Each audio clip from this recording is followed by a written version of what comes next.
فرعون کی بیوی حضرت عائشہ رضی اللہ عنہا کا ایمان لانا۔ فرعون حضرت مشاقہ کو کھولتے تیل میں جلانے کے بعد جب گھر پہنچا تو اپنی بیوی حضرت عائشہ رضی اللہ عنہا سے کہنے لگا کہ میں نے ایک عورت کو عبرتناک سزا دی ہے۔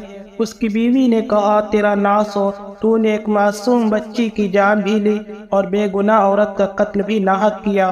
فرعون نے کہا میں نے اس کو اس لیے عبرتناک سزا دی کہ وہ مجھے خدا نہیں مانتی تھی۔ یہ سن کر حضرت عائشہ رضی اللہ عنہا نے کہا کہ خدا تو میں بھی تجھے نہیں مانتی بلکہ تو ایک عام انسان ہے۔ جب فرعون نے یہ سنا تو حیران رہ گیا کیونکہ اسے حضرت عائشہ رضی اللہ عنہا سے بڑی محبت تھی اور حضرت عائشہ رضی اللہ عنہا کو اللہ تعالیٰ نے بڑا حسن و جمال عطا کیا تھا۔ فرعون نے اسے پوری قوم کی عورتوں میں سے چن کر اس کے حسن و جمال کی وجہ سے اپنی بیوی بنایا تھا۔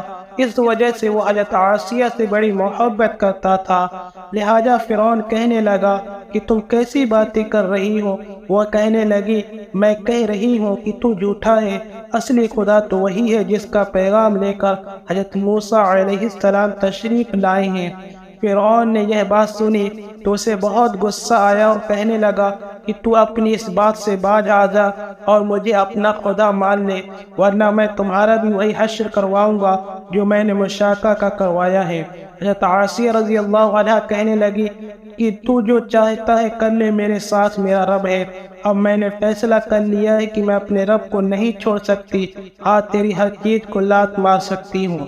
جب فرعون نے یہ باتیں سنی تو وہ پھر دربار میں آیا اور پھر سے لوگوں کو بلوایا اور کہنے لگا دیکھو یہ کتنی بڑی سازش ہو گئی کہ موسیٰ علیہ السلام نے میری بیوی کو بھی بہکا لیا۔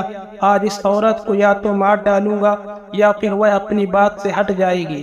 لہٰذا فرعون نے اپنی بیوی حضرت عائشہ رضی اللہ عنہا کو گرفتار کروا کر دربار میں بلوایا۔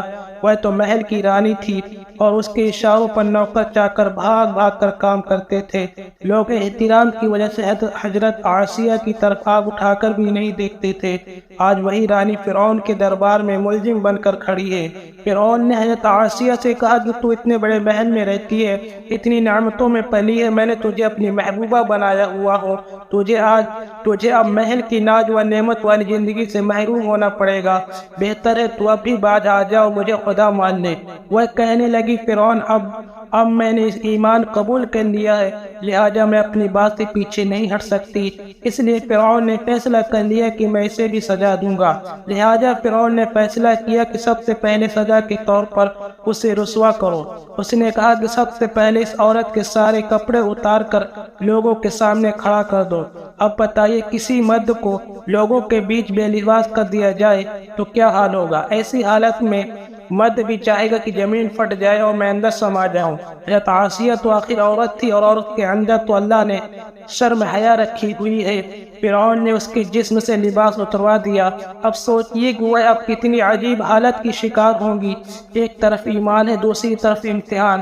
وہ ڈٹی رہی۔ فرعون نے کہا اچھا اگر اب بھی نہیں مانے گی تو میں تجھے اور طرح کا عذاب دوں گا۔ لہذا فرعون نے کہا کہ اس کا منہ میرے محل کی طرف کر کے لٹا دو تاکہ آخری وقت بھی نگاہ اس کے میرے محل کی طرف لگی رہیں اور اس کے دماغ میں یہ بات رہے کہ میں ان نعمتوں کو ٹھکرا کر ذلیل ہو کر مر رہی ہوں۔ لہذا حضرت عائشہ کو فرعون کے حکم کے مطابق محل کی طرف منہ کر کے لٹا دیا گیا۔ ان کے ہاتھوں اور پاؤں میں لوہے کی کیلیں ٹھوک دی گئی تاکہ ہل نہ سکے۔ اس کے بعد فرعون نے لوگوں کو بلا کر کہا کہ اس کے جسم سے کھال ادھیرنا شروع کر دو۔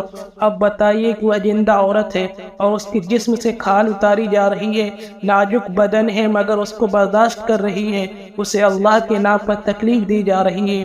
اس طرح اس کے جسم سے کھال اتار دی گئی۔ اللہ کی شان دیکھی ہوئے ابھی تک زندہ تھی مگر جسم زخم بن چکا تھا۔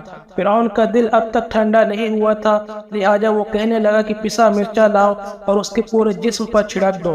حضرت عائشہ رضی اللہ عنہا کے جسم پر مرچیں ڈال دی گئی تو مچھلی کی طرح تڑپنے لگی۔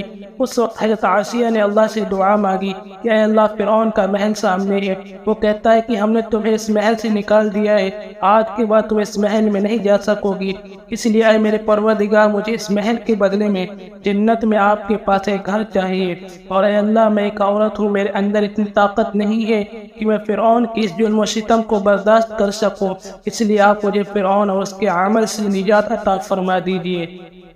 اللہ تعالیٰ نے حضرت عاصیہ کی دعا قبول فرمائی اور اسی وقت ان کی روح قبض ہو گئی۔